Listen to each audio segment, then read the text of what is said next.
All right.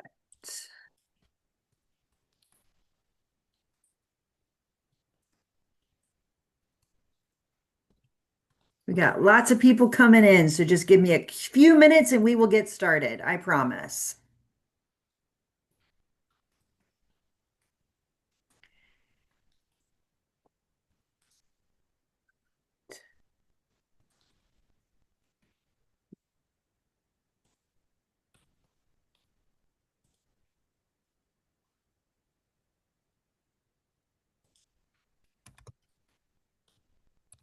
All right.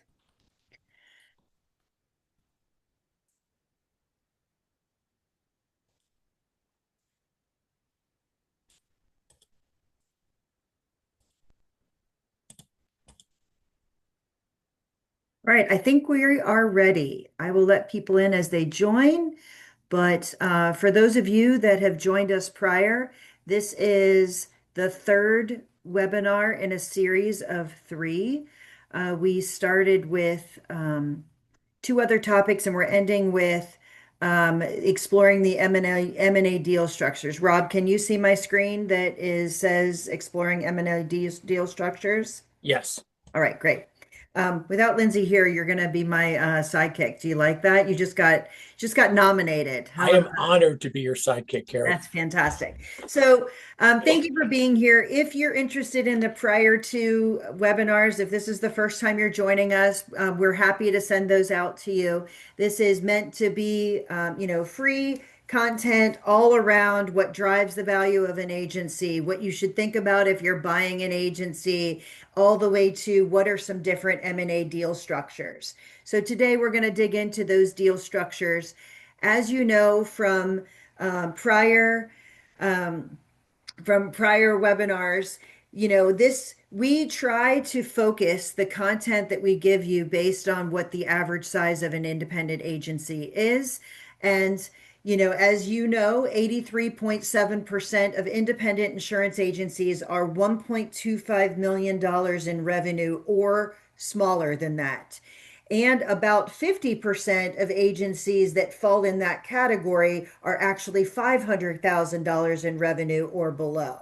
So many agents, the reason I'm starting with this is many agencies don't have the option of PE structured M&A deals unless they are a tuck-in.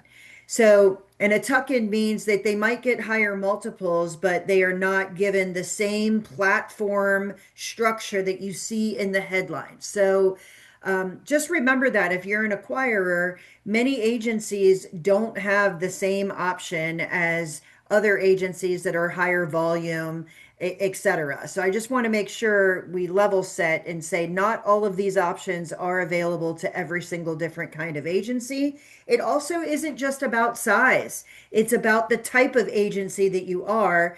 A buyer is looking for certain types of agencies, and if you are a lifestyle agency that is heavy paper, which I can't believe Lindsay did. I didn't realize that she updated this and put this photograph on here, but this is honestly a photograph of an agency that I was asked to value this year by one of my CFO clients as a potential acquisition for him. This agency is not going to command the numbers that you see in the headlines from a multiple standpoint. Clearly, they don't have the same line of vision into their clients as an agency that has, a really strong data, maybe has an agency management system that's well documented. So, depending on what type of agency you are, will also limit the options that you have. If you're a generalist agency, which there are plenty of very successful, very profitable generalist agencies, but that's becoming harder and harder to be as profitable and as efficient as agencies that might have specialization.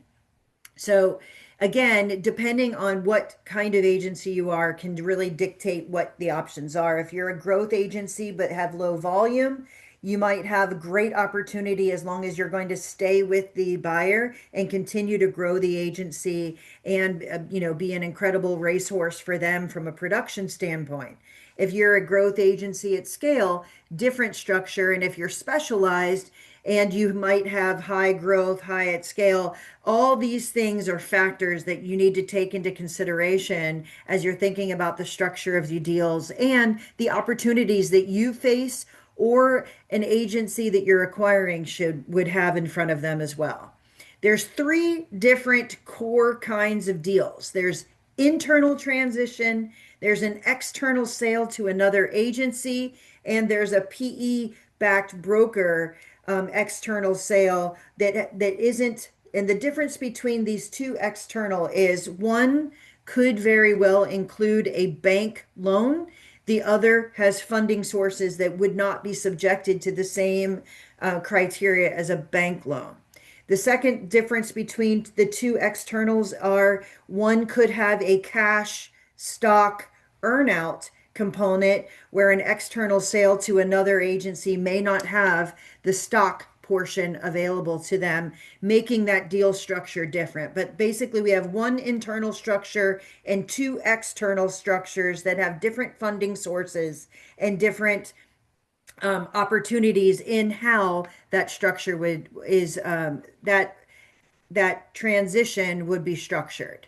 So let's start first with internal deals. So an internal sale is typically either structured to sell to a partner, to a key employee, or potentially an internal family.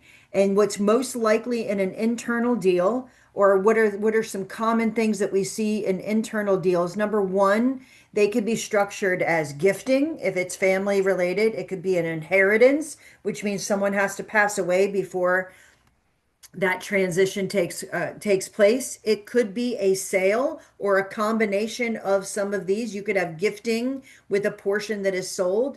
It could be transition through a trust, or we could have internal transitions that are part of an ESOP. So there's lots of different ways when it's an internal.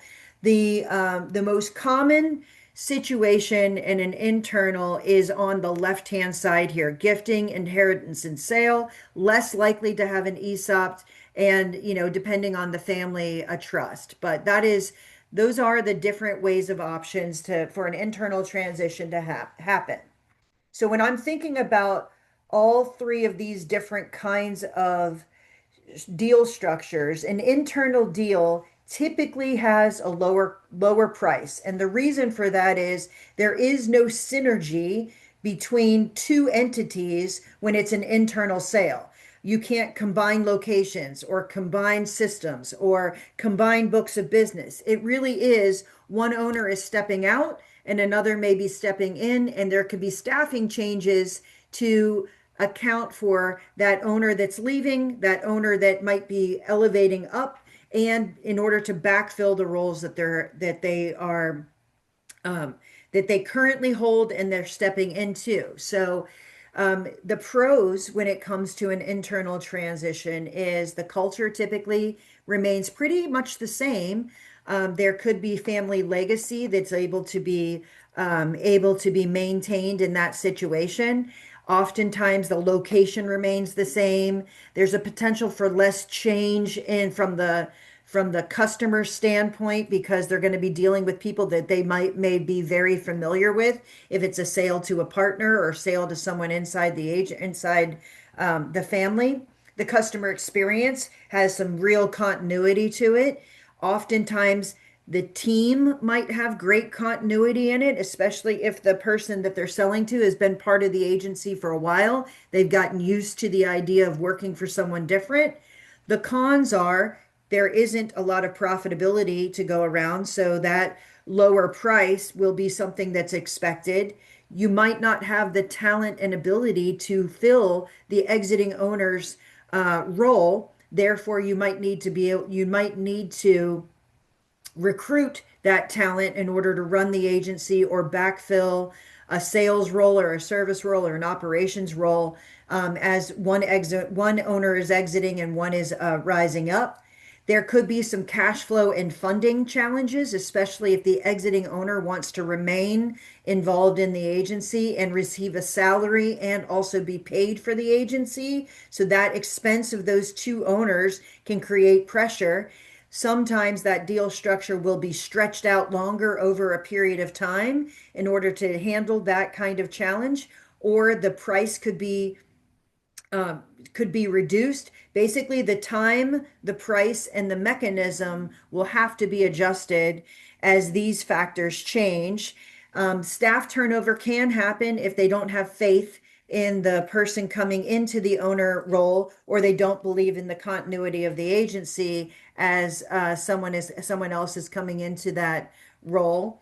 And then they might not have the right expectations or advice in an internal transition. Those are the most often structures where no one gets outside help. They hear, hey, my friend was this size agency, therefore I'm going to set the price that I think is appropriate. I'm going to assume that it's going to work, but they don't get a bank involved, they don't get a valuation person involved, and they set a price that's unrealistic based on their situation, so it has to be renegotiated, unfortunately, or they wait too long for the successor to want to take on the debt for a period of time. Therefore, an internal transaction becomes difficult to execute appropriately. So, those are some common challenges in an internal transition.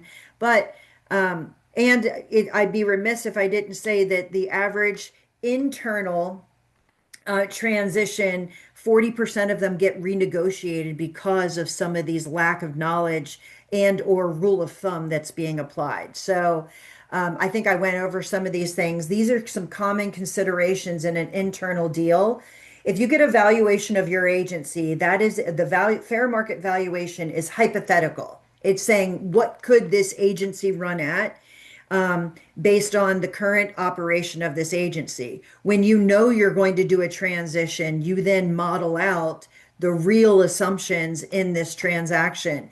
You would put in there, what's the owner compensation going to change to over what period of time as they're transitioning ownership? What happens to their benefits, their personal expenses, their ongoing compensation? We would also account for new owners' compensation, as well as if the agency's building is owned by the current owner, what is the rent going to be for whatever period of time, or is the building going to be part of the purchase of the agency as well? Who's going to handle those building expenses?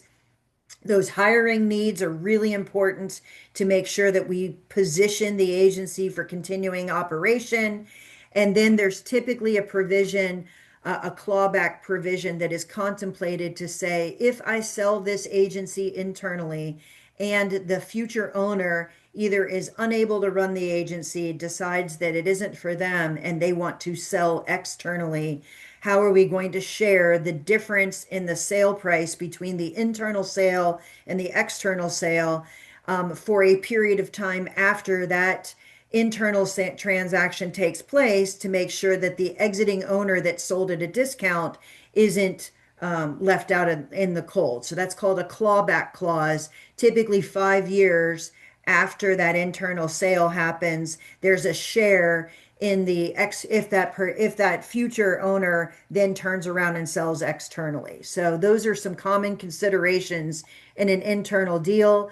Um, you know, it the other thing is, it could be as an owner finance note very commonly, especially if the family is involved, where that is based on the future owner's performance. The exiting owner holds that note, and if that future owner is not able to satisfy the note, the agency could come back to them, which is the last thing they probably want. So, a combination of internal and external funding sources would be a good idea to mitigate that risk. So here is an internal versus external example of what multiples would look like and what a sale price would look like. So for this particular agency, they're 3,500,000 in revenue.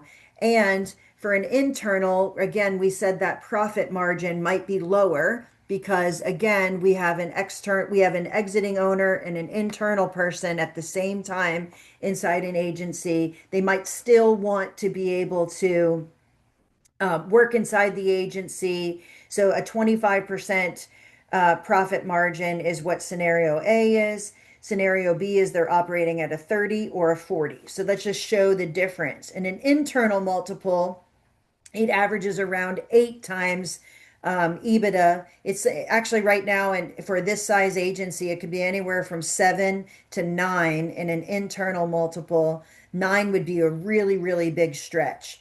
But that price could be anywhere from 7 million to 11.2 million based on the profitability expectation of that agency, where external multiples would hover around 12, making that price anywhere from 10 to 16, or a difference in the sale price between 3 and 5 million. This is just an example when you're looking at external sale to an agency versus an internal. It can be a very significant difference.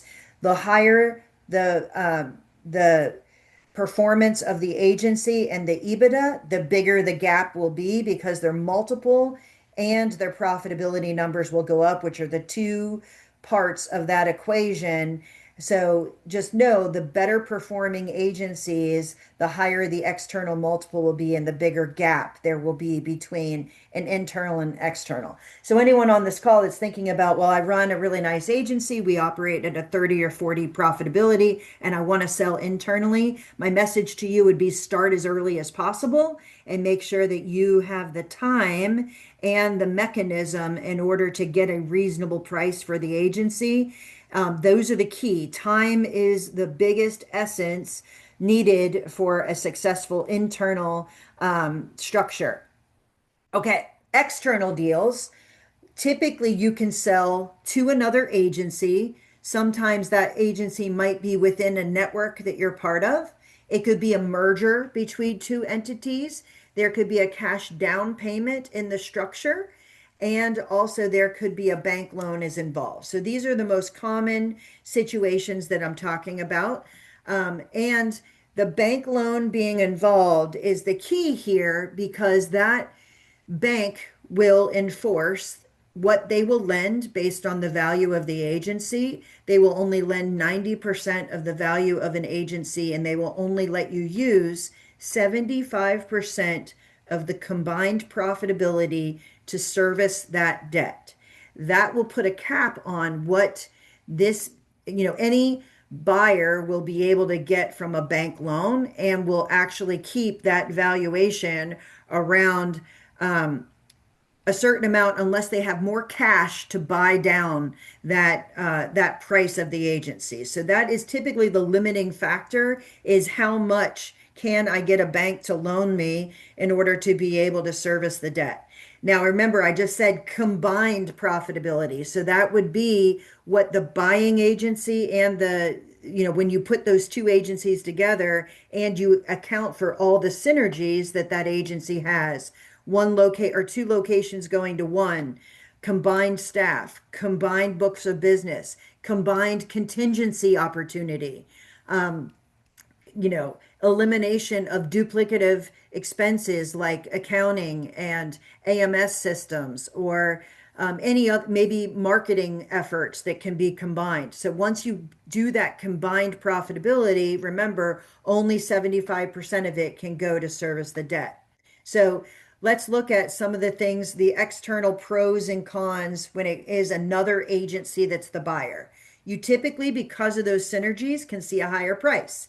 There's some economies of scale that could be realized based on those expenses. We're not operating two separate entities. We've now combined. Even if you have two locations, you still have some economies of scale. Your E&O, for example, wouldn't be the same as it is in both. It would be some combination, a little bit higher than one of them, but maybe not the exact same as them individually.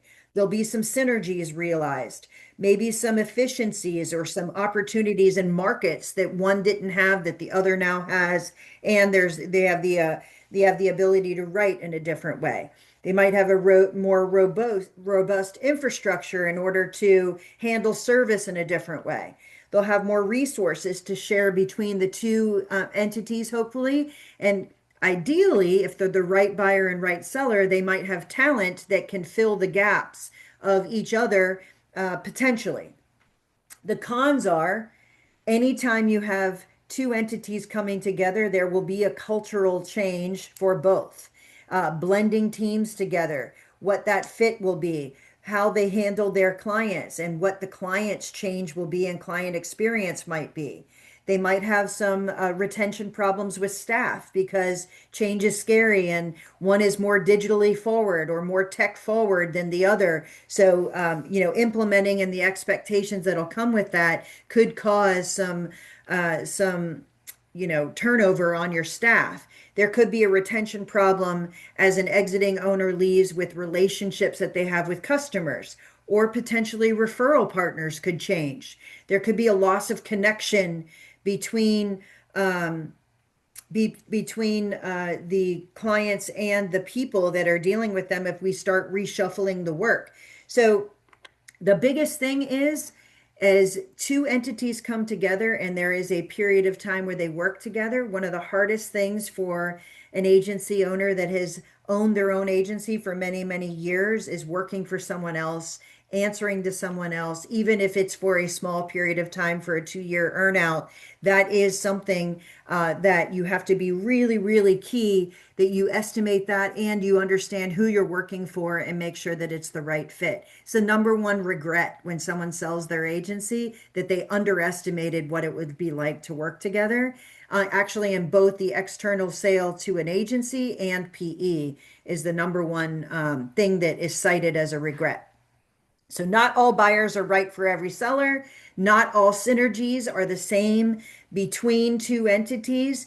Really making sure that you vet many different options in that process and make sure you maximize the synergies while making sure that there's a cultural fit. That's going to be the most strategic buyer for you, is those synergies are maximized and you all have the same kind of approach towards your staff, towards your customers, towards your you have the same carrier mix, you maybe are part of the same network, so you're used to the same you've heard the same speakers, you've run and you've put things together the same way.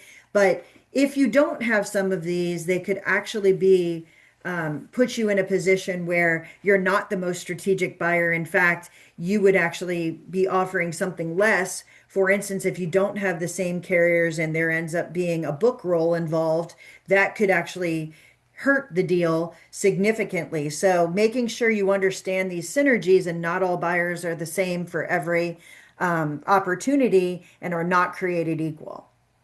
In fact, this is a particular agency that actually was selling, and they were looking at two different buyers. So I'm going to give you the backstory of these numbers. But this agency is about a $3.5 million agency. They were operating at a 30% profit, which gave them about $1,050,000 in EBITDA.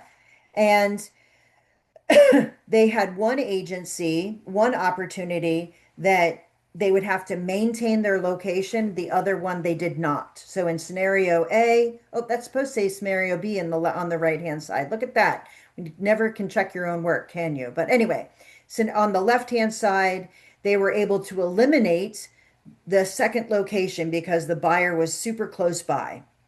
They also did not have the same benefits package. So when they were going to sell the agency, they, one, did not offer benefits to everyone and did not offer a 401k, but the buyer did. So they had an add back of $80,000 estimated when they combined these two entities. They also felt like they were going to have to hire, even though they were combining, there was still an open position of $50,000.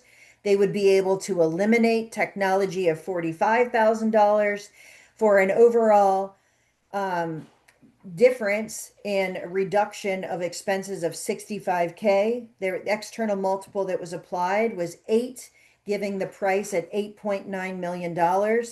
And scenario B, they actually would have to keep their location, but they would not have to add as much for the benefits. It was only about a $25,000 variance. They were able to eliminate a position that was of a person that would be retiring and not have to replace them. They had $50,000 in savings of technology, and they would not have to keep accounting inside. They were able to outsource it. So again, it had a $135,000 savings when you combined, when they looked at all the synergies, the same multiple, the price is 9,480,000, which is interesting that if it was just based on location, you would think that buyer number two would be the worst because we had to maintain two locations. When in fact, when you looked at all the synergies, and these are just the examples there, that actually became the more strategic buyer of the two.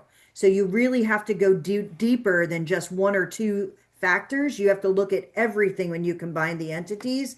I didn't even get into contingency bump in your book of business if you have the same carrier, but one has better commission rates than the other, one that's part of a network versus the other. Like there's a lot of different things to think about. And as you're evaluating these, the structure matters, but those synergies definitely matter.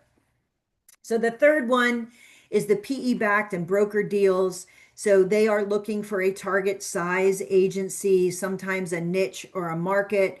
Some agencies would fall into their tuck-in category, which would be, again, maybe not the same multiple as a platform agency, definitely not the same multiple as a platform agency, but again, could have a cash component to it. The target size and niche market agency could have a cash, stock, and earnout component to it, making it very different than just selling to another agency. It can be a much higher price because not all of it is cash up front.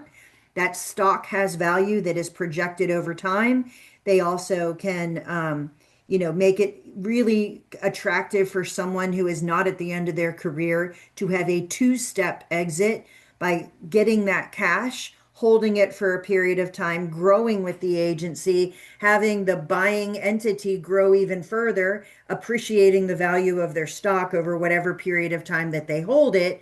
As long as you believe that they're able to grow faster than you, that could be a great way to have an initial take the chips off the table in some cash in your pocket, have that stock, grow that asset, and then when you're ready to fully retire, have a second exit. So it has a different structure to it based on where you are in your lifestyle as an owner.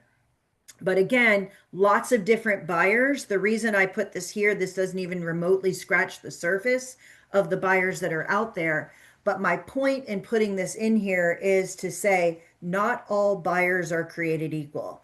About 16 years ago, when I started in this industry and started valuing agencies, there were buyers, but they all followed the same kind of structure where you were bought by an entity, they put you into their structure, they might have let go of the part of the book that wasn't attractive to them, they would reorganize your staff into the roles that they had. You might have to get on their agency management system. Some might allow you to stay on your own agency management system. Right now, there are as many buyers with different structures as there are sellers because it's gotten very competitive with buyers wanting to match the needs of what the sellers want. I will tell you, when you're an agency and you are thinking about exiting and selling, your priorities are hope in many oftentimes are to minimize the change to your staff, minimize the change to your customers. But as soon as you become a part of that entity, you want to maximize the value of your stock. And in some of those things, it's conflicting between what you wanted when you were on the other side as a seller versus what you want when you're a stockholder. If you think about it, if you want to maximize the stock once you've been purchased by one of these entities, you want it to be as efficient as possible. You meaning everybody should be on the same system, localized service, etc. So just know that sometimes your priorities might change if you take a structure that is cash, stock, and earnout. It really can evolve what you are trying to do to maximize that profitability and that second step in your exit if you have a two-step exit. So here's what the multiples of EBITDA, multiples based on EBITDA for announced deals have been since 2015. This is reported by the S&P Global Market Intelligence. It's showing that there has been a pretty big, it's a steady increase, but there's been some years where it's, you know, it's declined a bit. but these are again based on the S&P Global Market Intelligence for all insurance transactions based on EBITDA for um, for platform agencies that are being bought by these entities that we're talking about.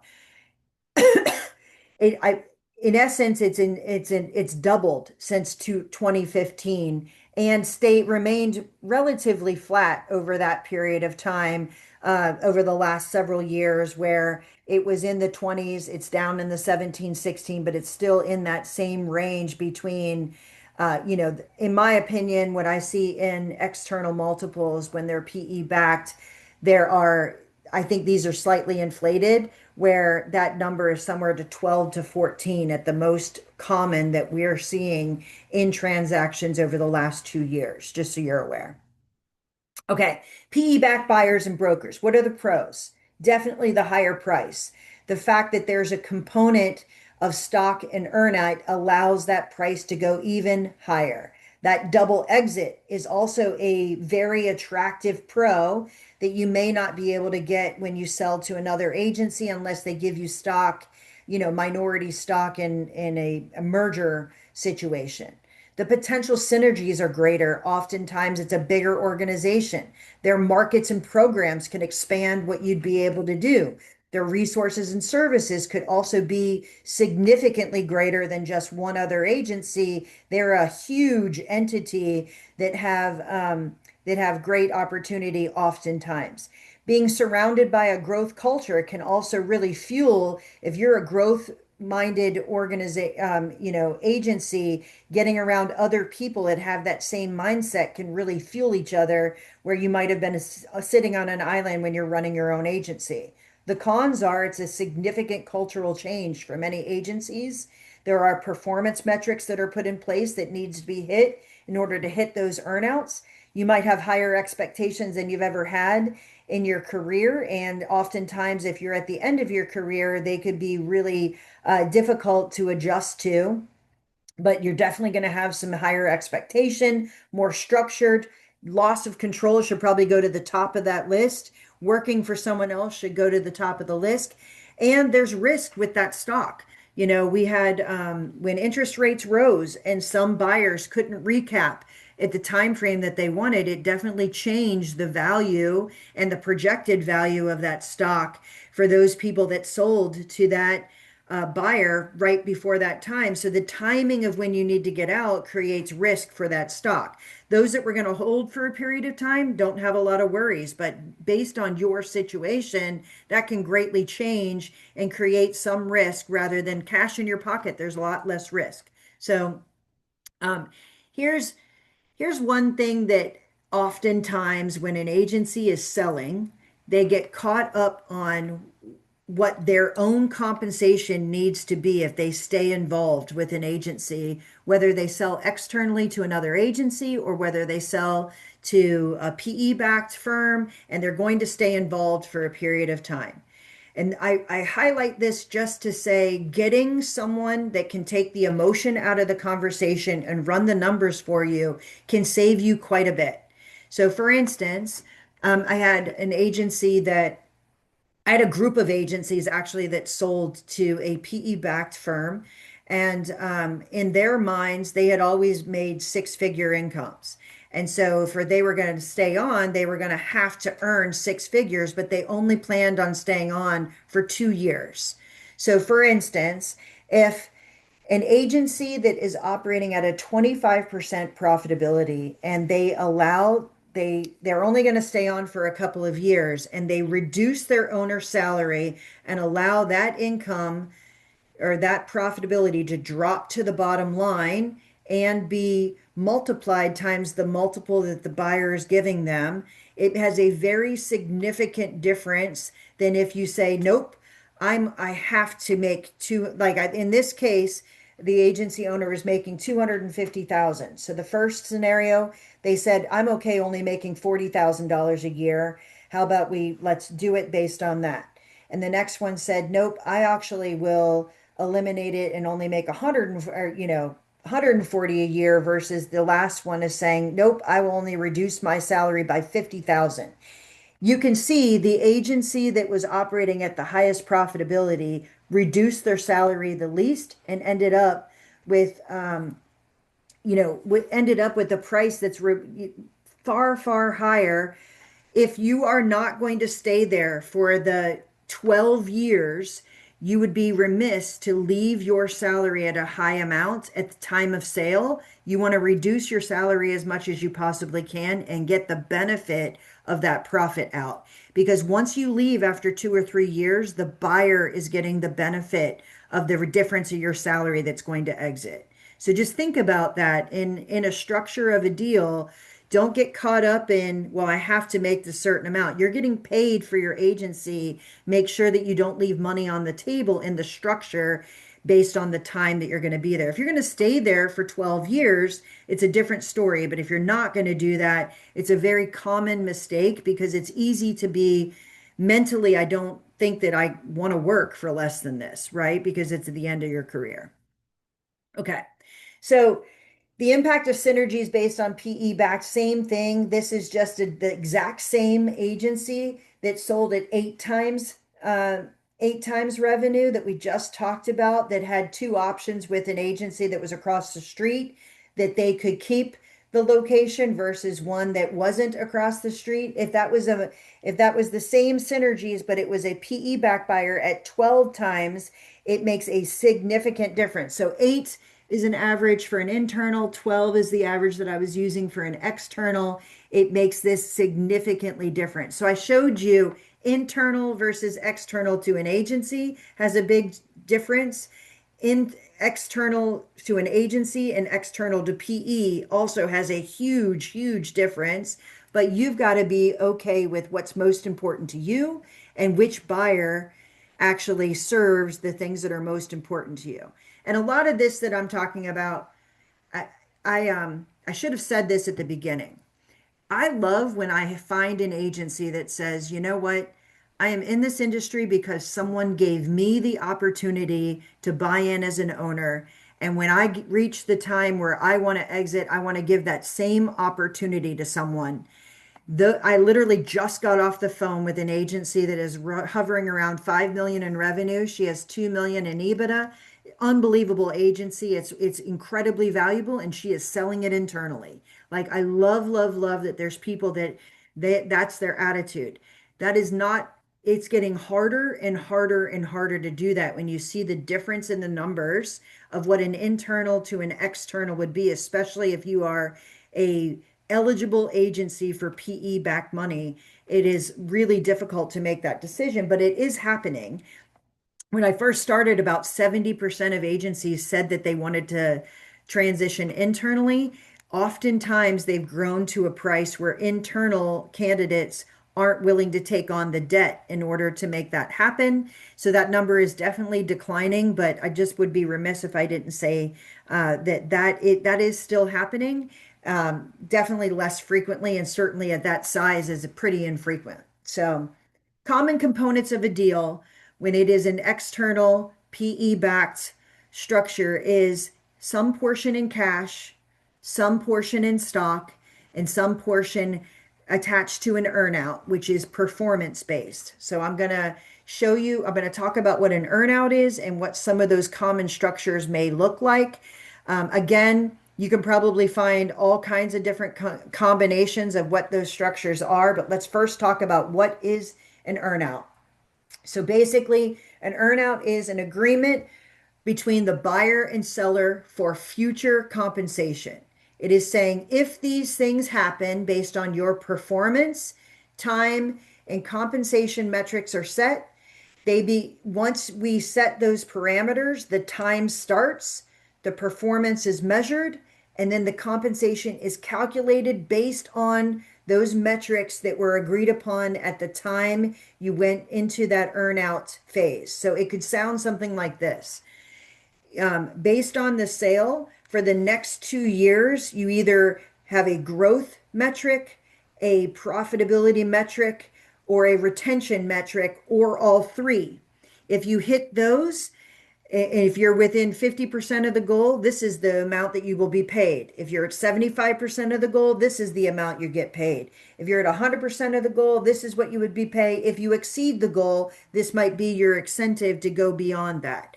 But again, the keys are what is the performance, what is the time, and how are you getting compensated for each of those things.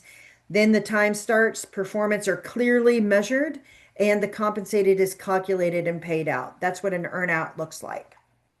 So common earnout metrics, I probably have said this 14 times, didn't mean to, but retention, growth, and profitability are typically the measurements of a common earnout metric. I have seen that some of it is turnover, like we want your people to stay in place. We want your, if it's client turnover, that's retention, obviously. But sometimes there's a component of that. It's pretty rare, but it's really typically financially driven that are very easy to measure. Here's some earnout examples and structure of sale. So you could have a deal that's 50% cash down, 50% stock, and a 2 point earnout, 2 times earnout. So you get an additional 2 times based on 5% growth and maintaining a 30% EBITDA. Or the next one is 65 cash, 35% stock, 2.5 times based on 90% retention and achieve a 30% EBITDA over the next 12 months. These are actually all structures of deals. I just pulled out and said, what are some examples of them? For this agency, they were operating at a 22% profitability and they were being incentivized to skinny down their operations to get it to a 30% EBITDA over the next 12 months. The next one is 80% stock, 20 or 80% cash, 20% stock. And all they had to do was hit a 95% revenue retention. And the last is 90% stock. That should be 90% cash, 10% stock, and 5% paid at the end of years 1 and 2 if the key accounts were retained. So this is a retention. Actually, it's 90% cash now, no stock. A 5% would be paid at the end of year 1 and year 2 if the key accounts are retained. And then there's additional eligible earnout for 3% growth. So before before we go much further, it depends who the seller is, which one of these would be attractive. 50% cash, 50% stock would be someone who wants to join this organization and grow and have a second exit. And they see a long time period where that 50% stock, they could actually grow that significantly. That's not someone who's nearing the end of their retirement and potentially wants to sell that stock within a year or two. It would be a ridiculous structure, or would be unlikely that that's the one that you would go for.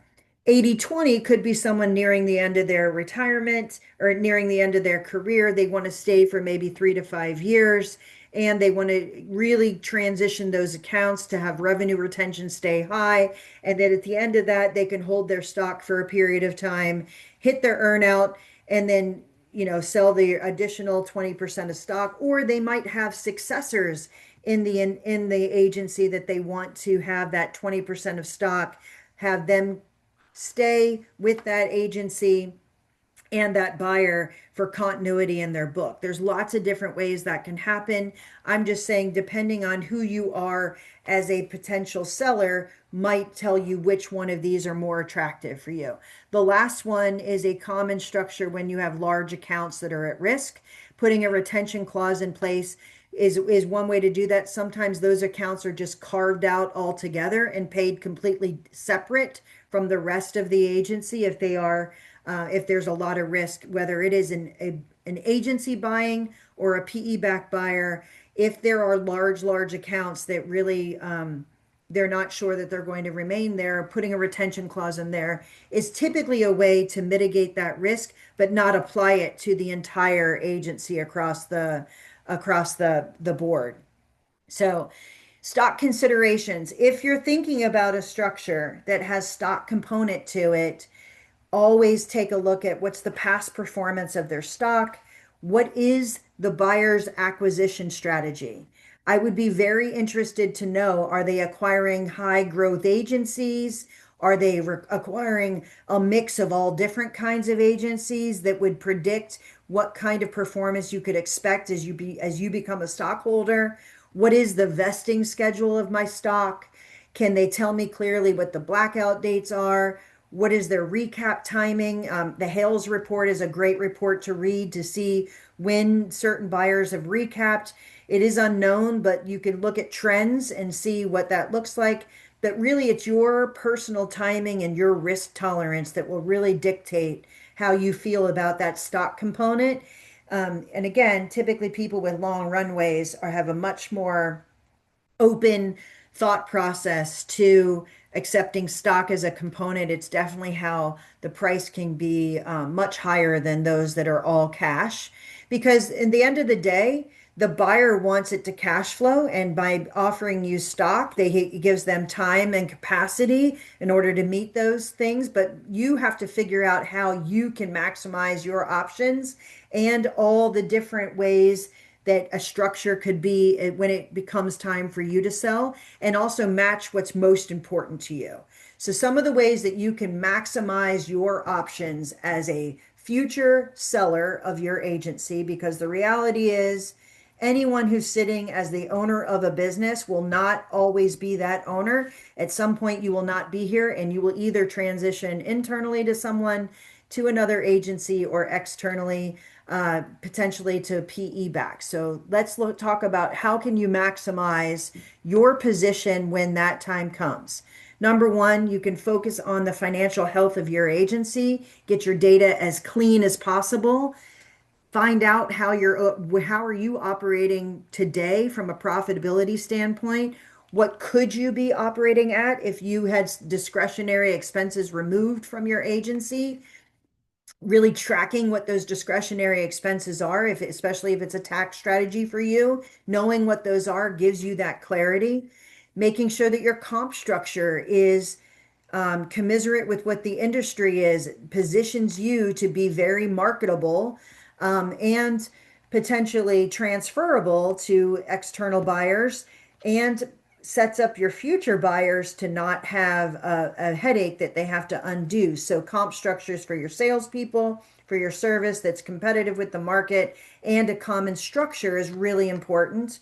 Think about who it would be a strategic fit for you, and write down what's most important to you, especially what your deal breakers are.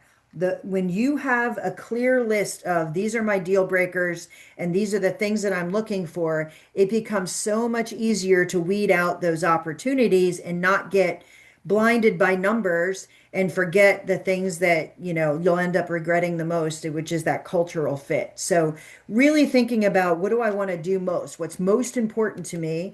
And do these people have it or not have it is really important for an agency. Also, surrounding yourself with a team of people that can help you and not trying to go this alone. You should have a valuation expert, someone telling you what those things are. You should have a lawyer that is well positioned to help you with the terms of the agreement or reviewing any agreement. You should have a tax person that can look at the tax implications of all of these structures as you're going through it. It could really change the mechanism or the structure of the deal. Tax is a huge component, and that could drive how you want to structure something for you.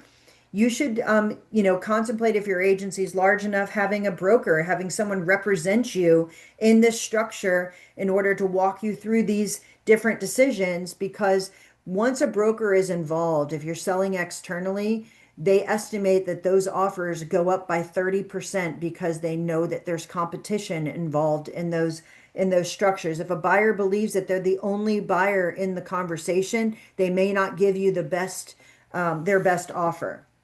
This is the last slide that I have for you is what does the typical structure or journey look like for an agency that is going through a brokered process to sell externally and contemplate both external agency buyers and external PE-backed buyers.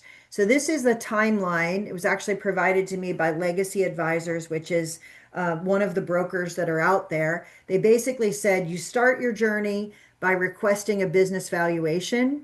You then choose the partner and think about what your pro forma looks like. You make adjustments to your P&L to see what kind of adjustments you can make to maximize that valuation and what's a reasonable expectation of what the buyers might remove out of that pro forma. They then put together a sim and really create a presentation of your agency, highlighting all of your strengths, highlighting what the makeup of your agency is in order to get ready to go to market and engage potential buyers. They go out and they get those offers. They all come back. They work with you to meet with those potential buyers and talk through negotiations with each of those buyers that are attractive to you. You'll narrow it down to 3 to 5 buyers that you want to explore. They will help you negotiate to get to where you want to sign one of the letters of intent. Once you sign a letter of intent, you go into due diligence with that buyer and you choose that right buyer and ultimately complete that due diligence work and close.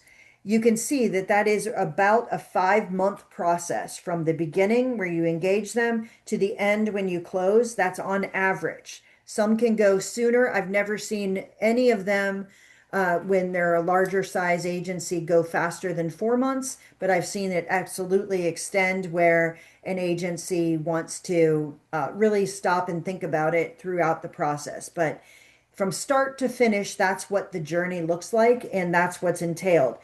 Not all brokers are created equal.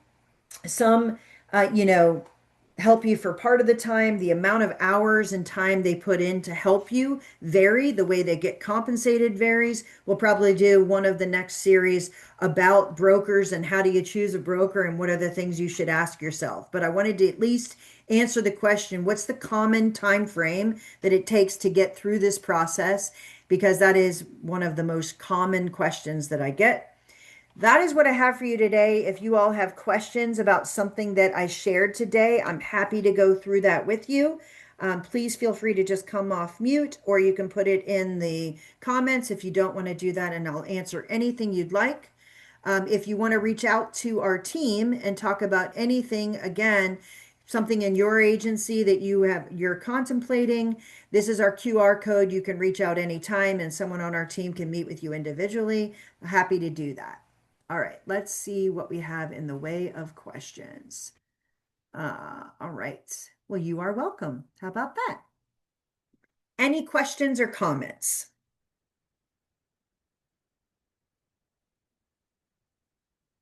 All right. Well, if there aren't any and or if you think of something later and you want to reach out, please do. We'd love to hear from you. Other than that, appreciate you guys hopping on and joining me today to talk about this. It looks like there's one here. Oh, we can't see it. Here we go. I received a copy of the session one, but didn't receive a copy two. I will absolutely send you the earlier session, no problem. Anybody that wants that, no problem. Just put a note in here and we'll make sure you get that. Awesome. Love it. You are welcome. Thank you so much for joining. I hope you all have a fantastic day. All right.